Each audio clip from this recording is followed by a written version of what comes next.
Now we're getting to our special guest speakers. So we have the amazing John Norton, who we've mentioned we're so honoured and privileged to have on our call today. So John, we'll hand it over to you. Thanks so much for joining us. We're very excited. It's been a while since we've actually spoken to you, but happy Thanksgiving holiday weekend. Good day, mates. Well done. Have you been out here?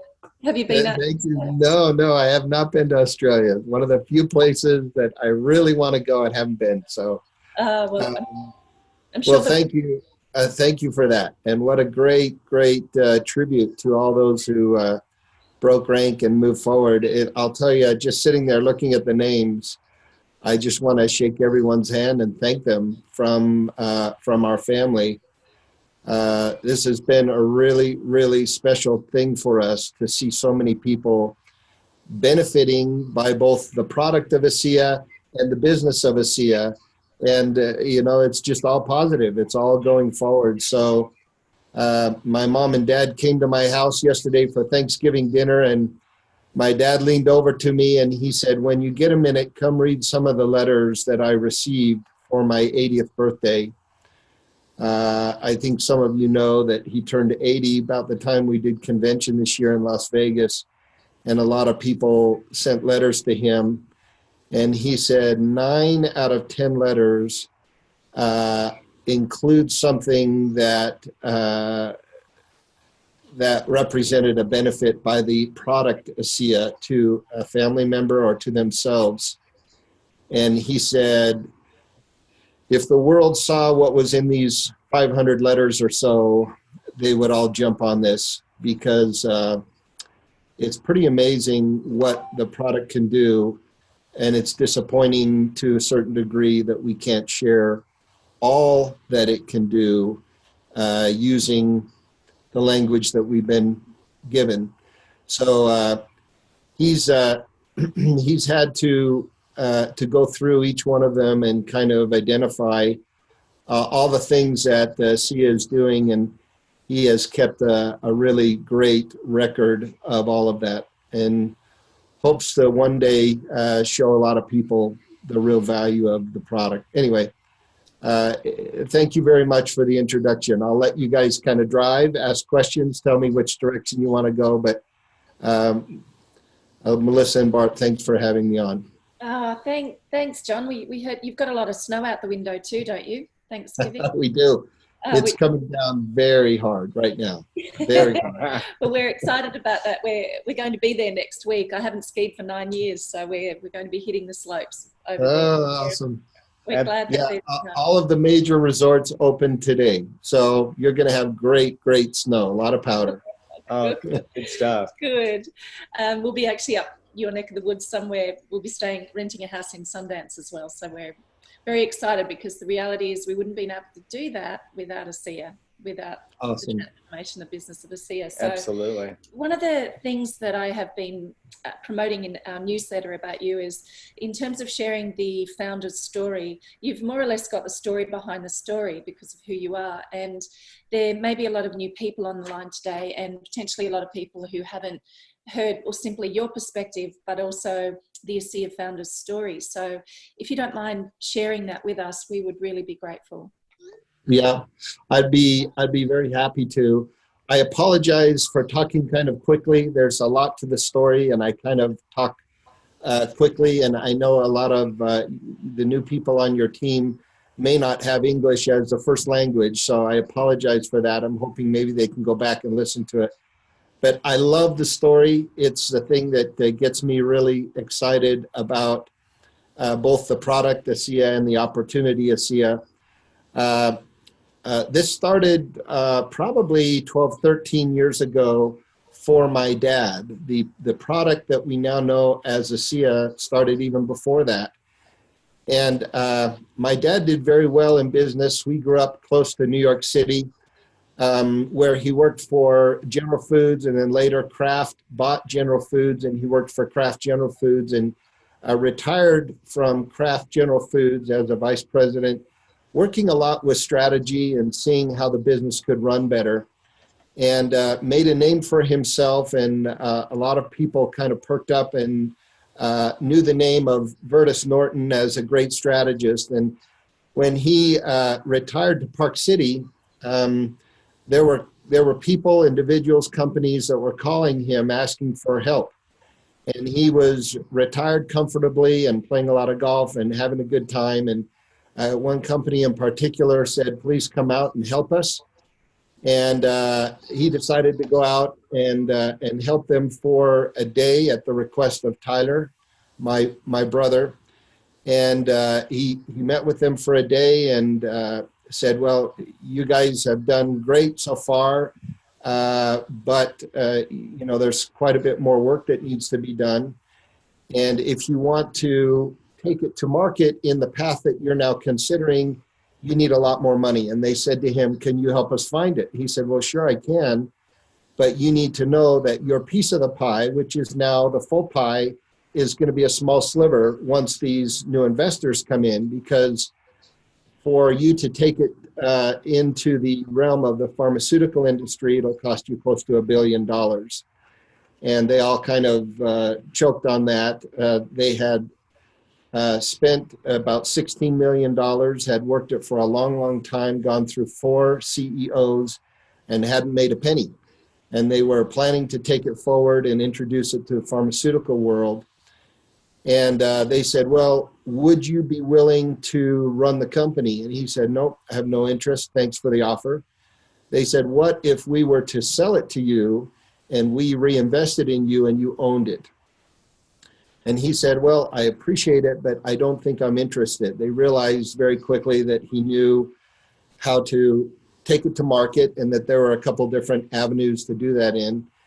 And a couple days later, he was playing golf with one of his buddies, and he told him about it.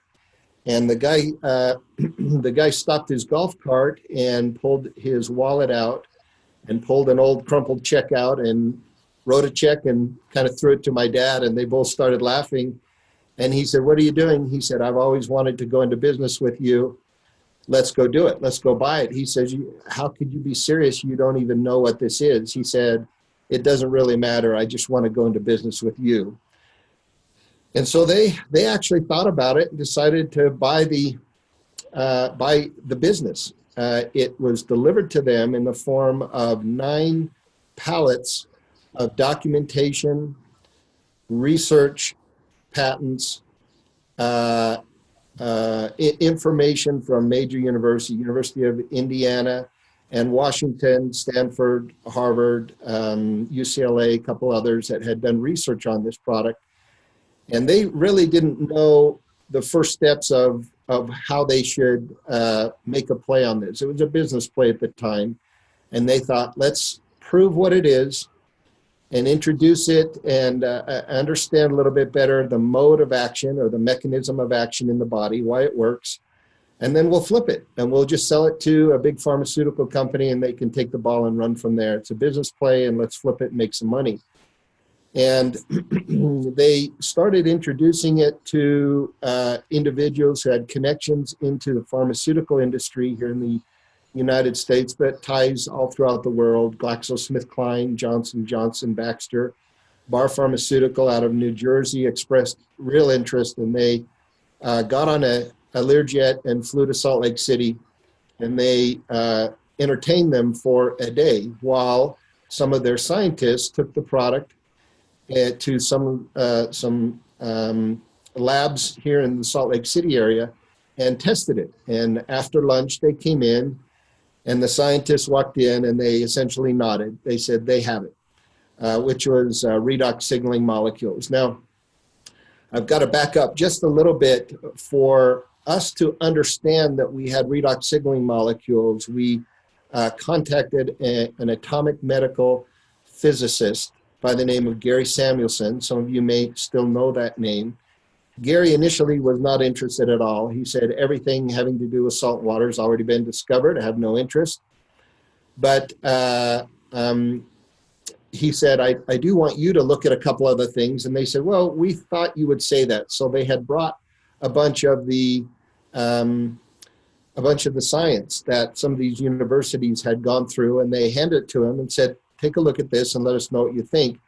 And he looked at it over the weekend and could not believe what he was seeing and what these scientists were saying. And when Monday morning rolled around, he got on the phone early and started calling them saying, how can you say this?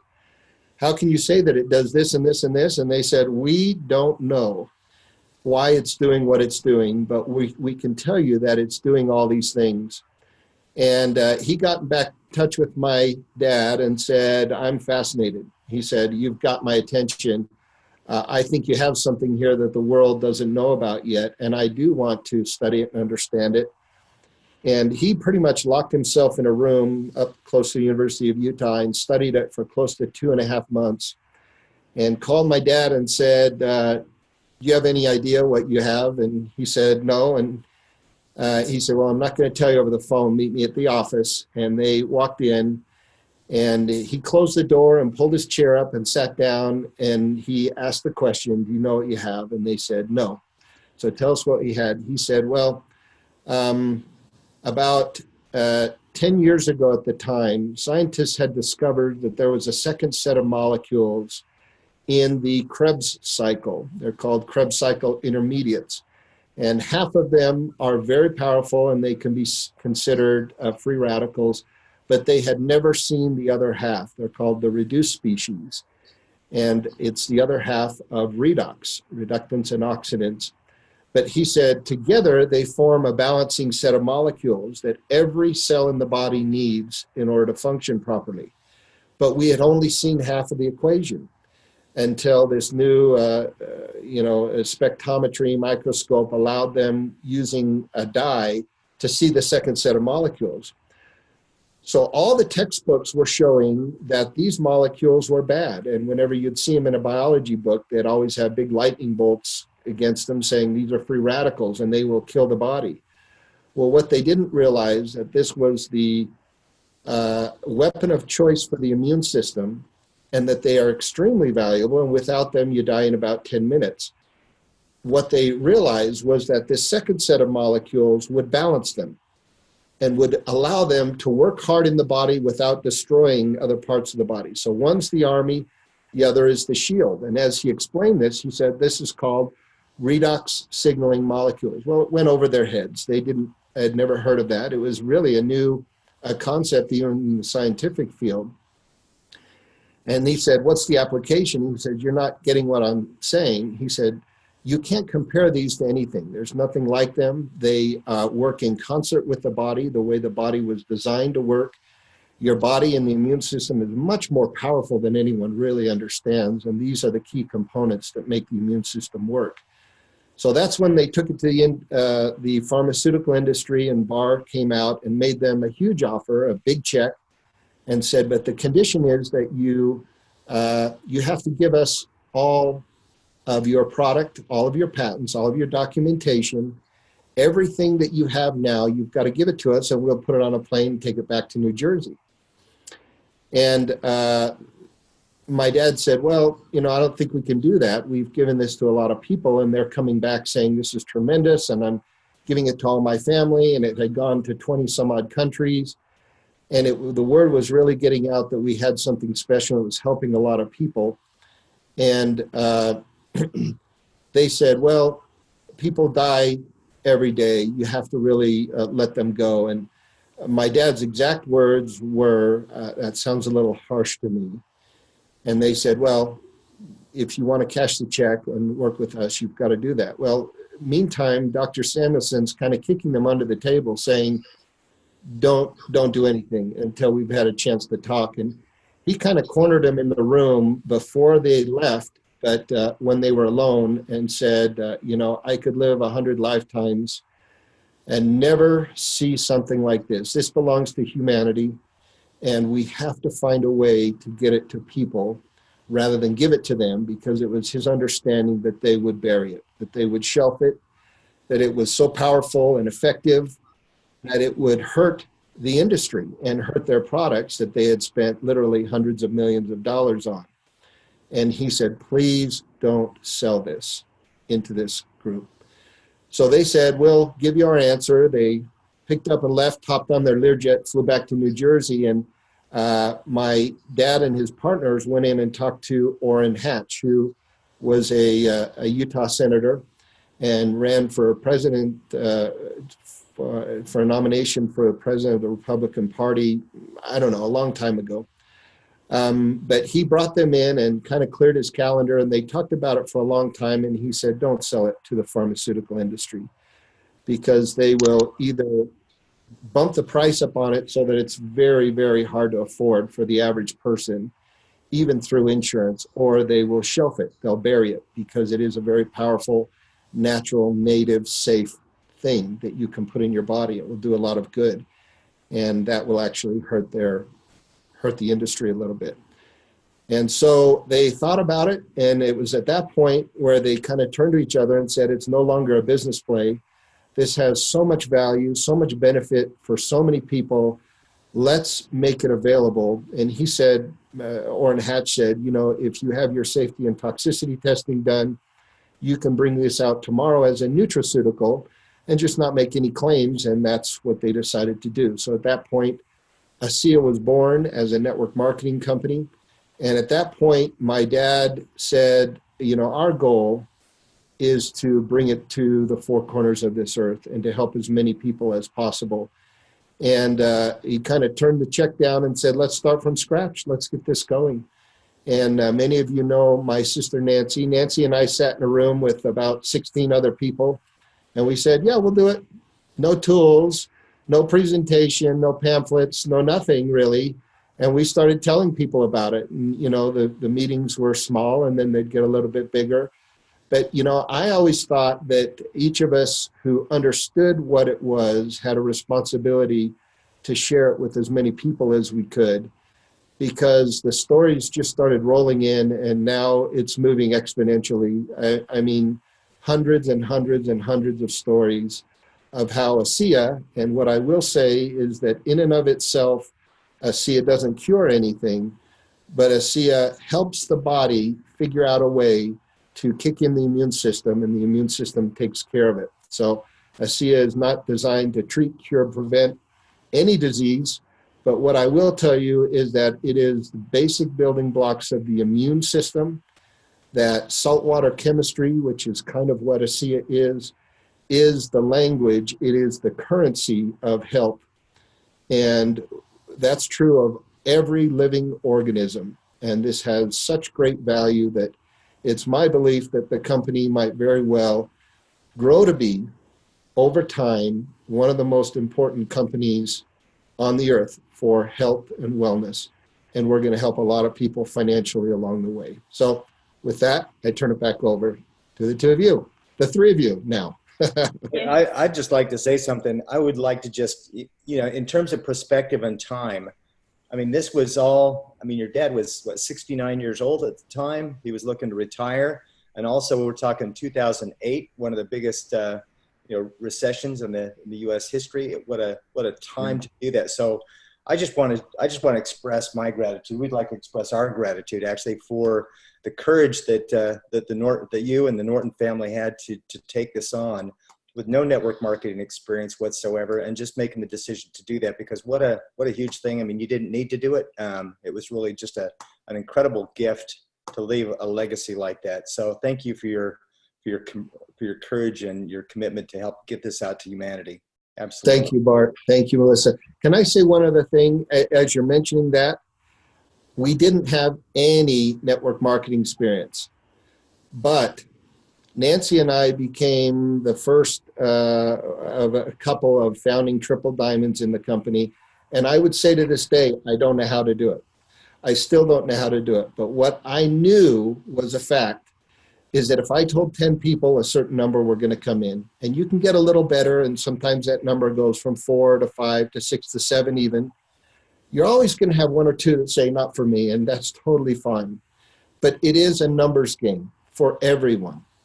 And everyone needs to know, even those director 300s and 700s who are just starting, that one day, with time and effort, you will be, not you can be, but you will be a triple diamond. I promise you that. If you stay with it, that will happen. Anyone can do it. I did it, and I'm not a salesman. I'm not a network marketer. I just like telling people about it. And sometimes people would say, no, thanks, not interested. And I would say, doesn't matter. I want you to know that it's there. And someday you may need it. I want you to remember this conversation and know that you can go find it somewhere. And I felt like that was a huge obligation. And for the longest time, the money does not flow. And I want everyone to know that that is network marketing. You have to really bust your butt for a long time. But after a certain amount of time, it flows and grows very quickly. But I say to everyone, you're going to go through the desert. It's okay. Take a long glass of water and drink it up early. Know that you're going to go through it. Know that you're going to say, I'm putting so much effort in and it's not rolling in.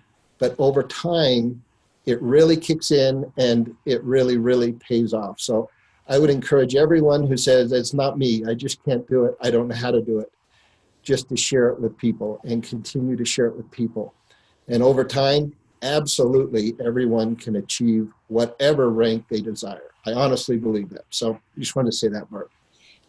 John, thank you so much for sharing that with us. You may not think you're a network marketer and you may not think you're a salesman. And I know in the very beginning there were no tools. And like you described with Nancy, you were pioneering. But here's what you do have that made the phenomenal difference in my life. When you walked up our driveway in 2010, when we were having our garage sale and we were relocating back to Australia, we had a conversation.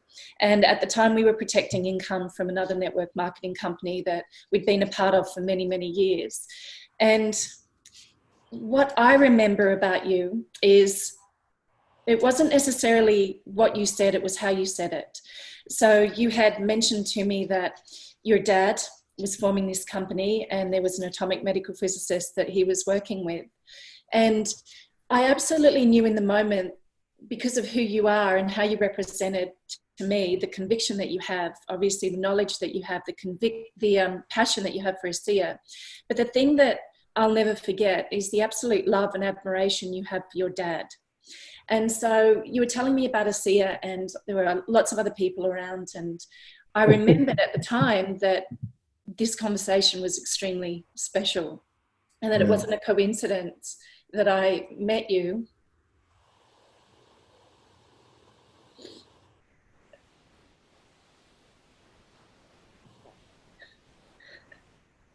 You might have to. It really was profound, John. I remember Melissa saying that, hey, we need to keep this in mind. And it wasn't. Sometimes it's not just the right timing. Gee, now you got me going. Look, we just really appreciate you. You know, there's so many coincidences that have happened to bring this technology to where it is.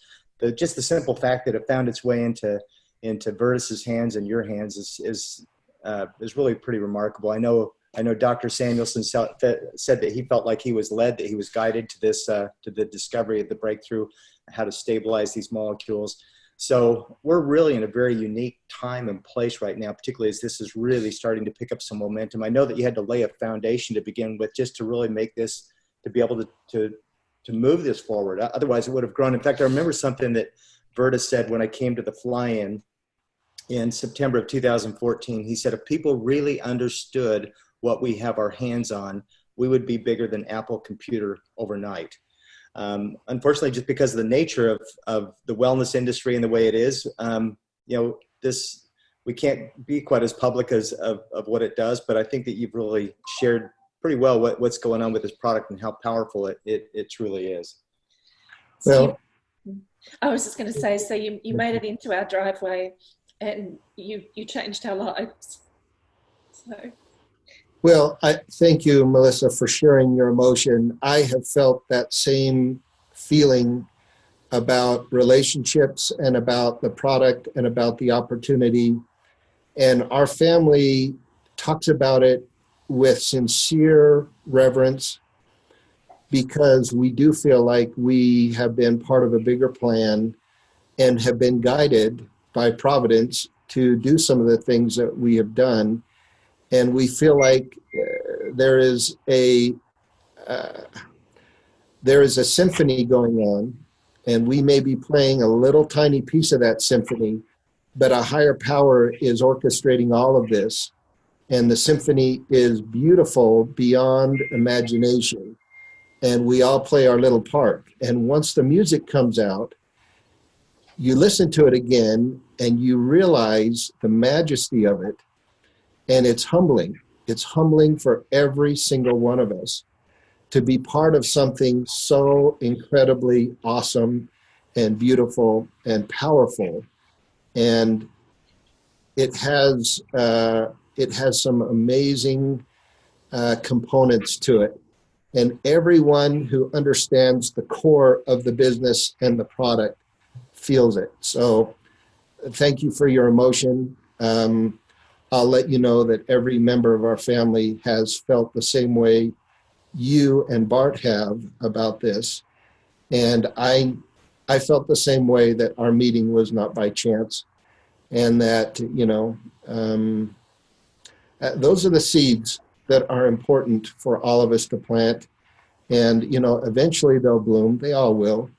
And you never know that if you've shared something very, very important and valuable, that someone 2, 5, 10 years from now may come back and say, I remember something and I need to go back and look at this again.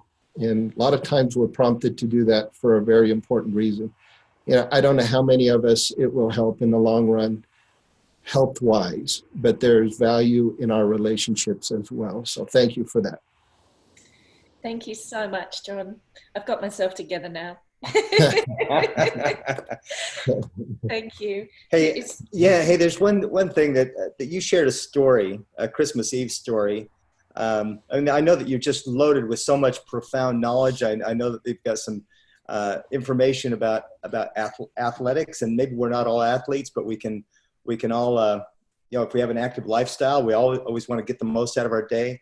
I don't know, maybe two last things if you can share, just a couple little highlights on what you've seen in that regard with the athletics. And also you had a Christmas Eve story, particularly we're in the holidays right now, but it really was a powerful message on sharing this technology. And I'd really appreciate it if you could share a couple thoughts on those two things. Sure, I'd love to. You say you're full of profound knowledge. I'm not. I do know how the product works, and I know all the stories. The stuff that makes its way to a filing cabinet with a lock on it that we can't really share. So my conviction of the product is off the chart because I know what it can do. I know how many people it can help. And so that's what drives me. That's what motivates me, knowing how important it is for people. But sure, I'd be happy to share a couple of things. See, how the product works in the body is a different topic that I love talking about because it took me a long time to figure it out, asking a lot of questions and reading a lot of books. But it helps me to know that it's not miracle after miracle after miracle, that there's actually a process that the body uses to take the Asea product in and start to repair things, which is exciting to me because we know that process works in the body.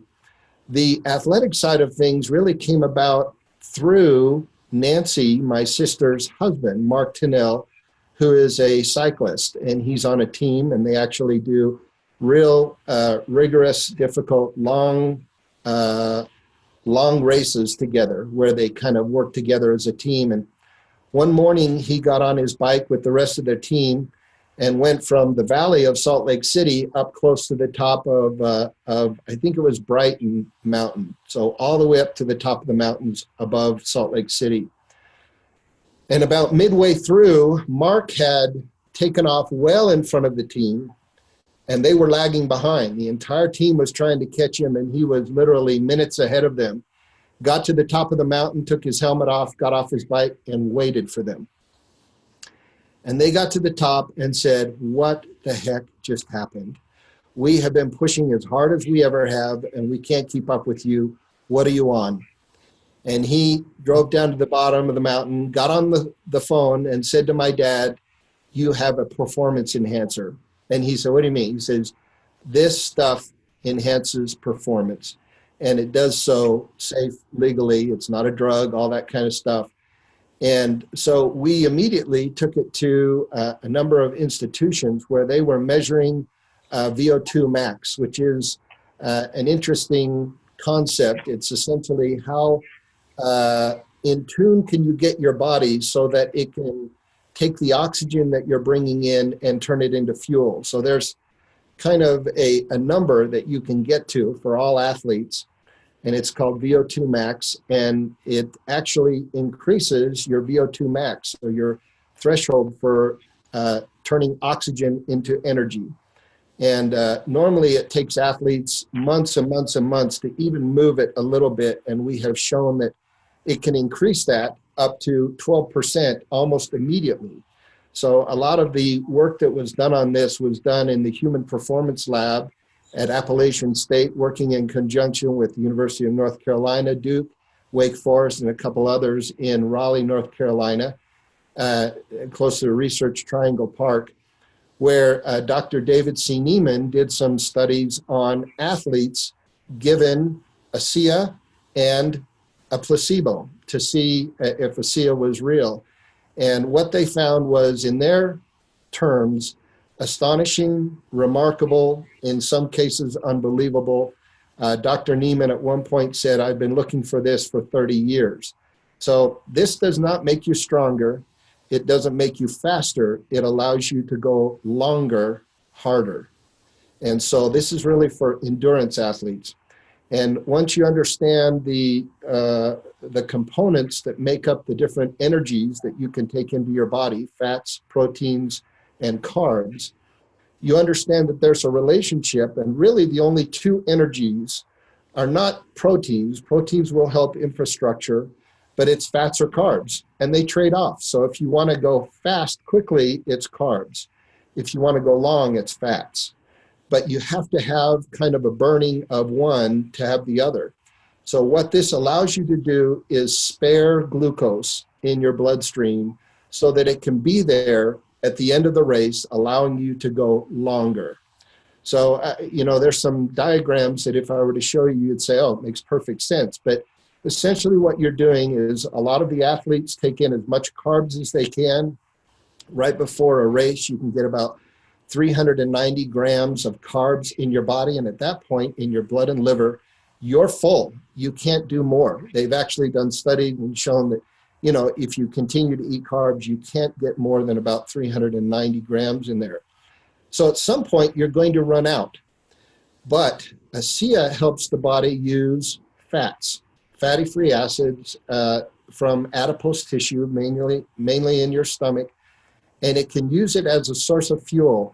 And when you look at what kind of ATP, adenosine triphosphate, is built from fats in comparison to carbs, you realize that that form of energy is more than 2 times as effective.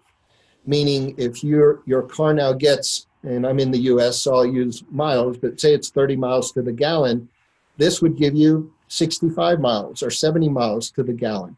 It simply allows you to go longer because you're using your own adipose tissue fats. And the body's using that form of energy to help you go longer. So that's all I'll say on the athletic side, but it is a great, great advantage to those who use it, especially for long-term swimmers, hikers, bikers, anyone who's doing kind of more of a long-term thing versus sprinting. A buddy of mine went up into the mountains hunting elk, and he's a bigger guy. And he took some early in the morning. He said, I could not believe the energy I had. He said, I walked the entire day. And he lost quite a bit of weight. And it's a great, great benefit to those who have interest in losing a little weight.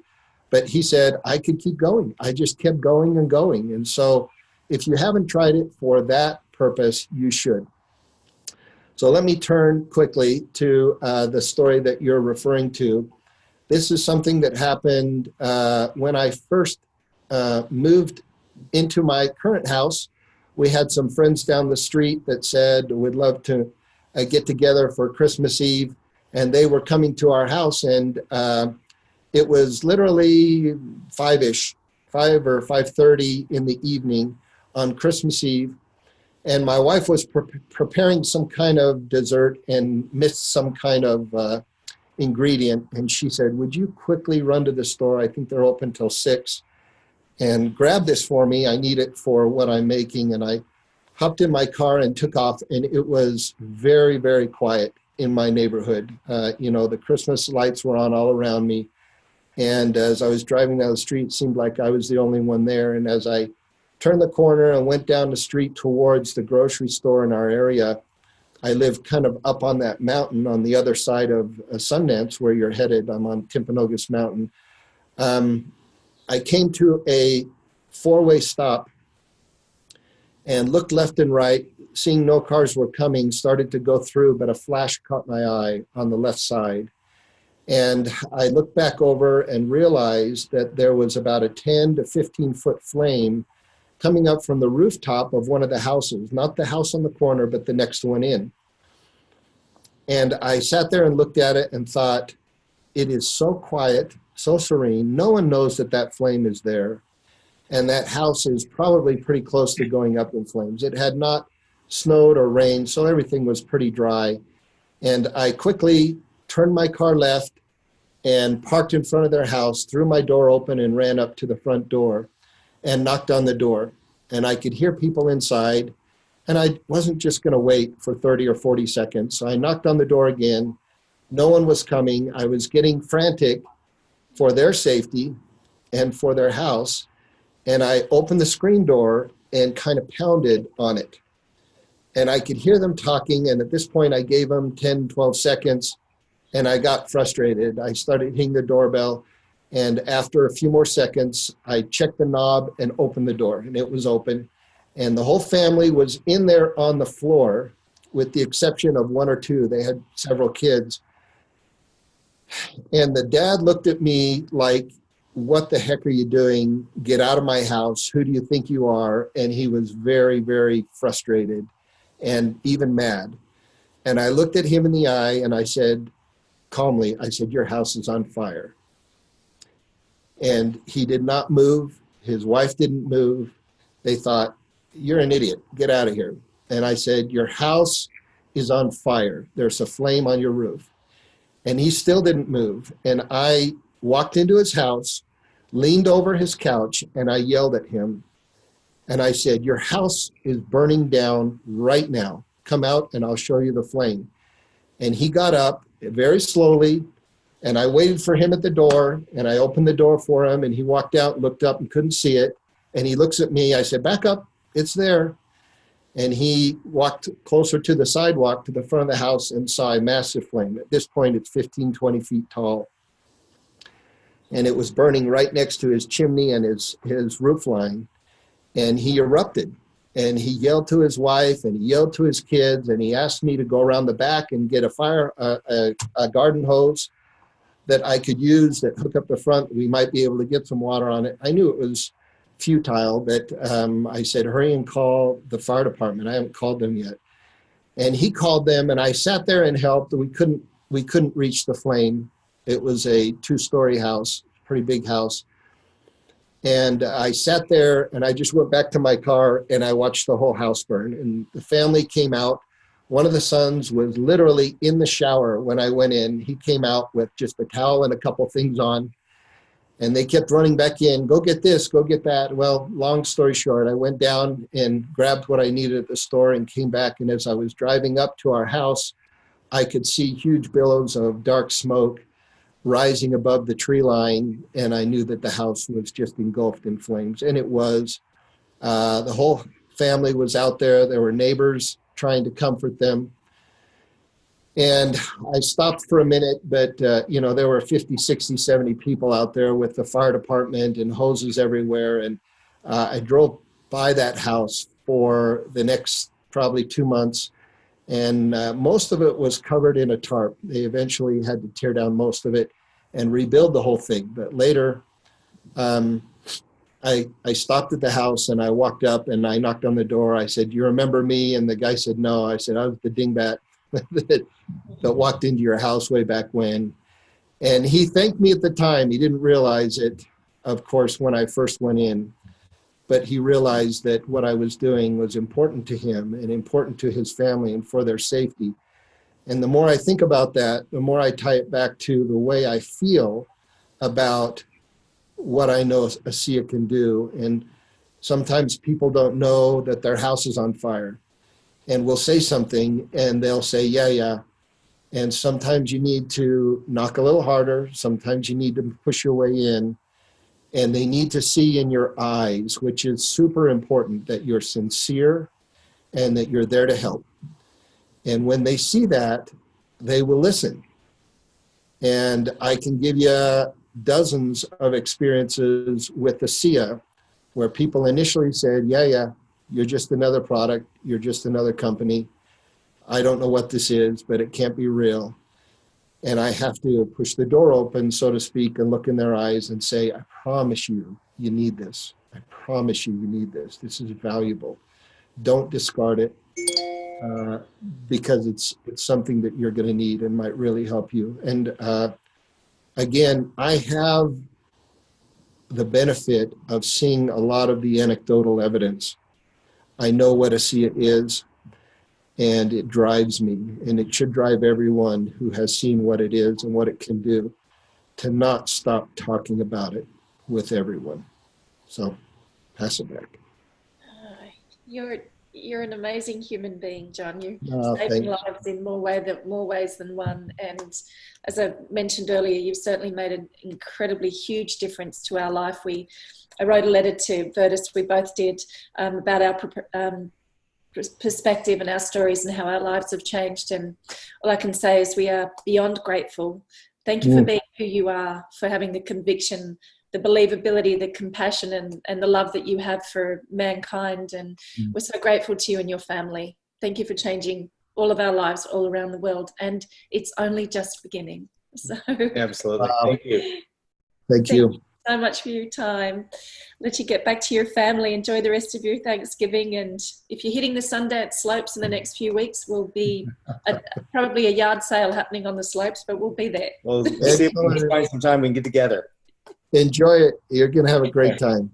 Thank you so much, John. Thank you. Appreciate you very much. All right. Thank you. Bye-bye. Okay. Bye-bye. Bye.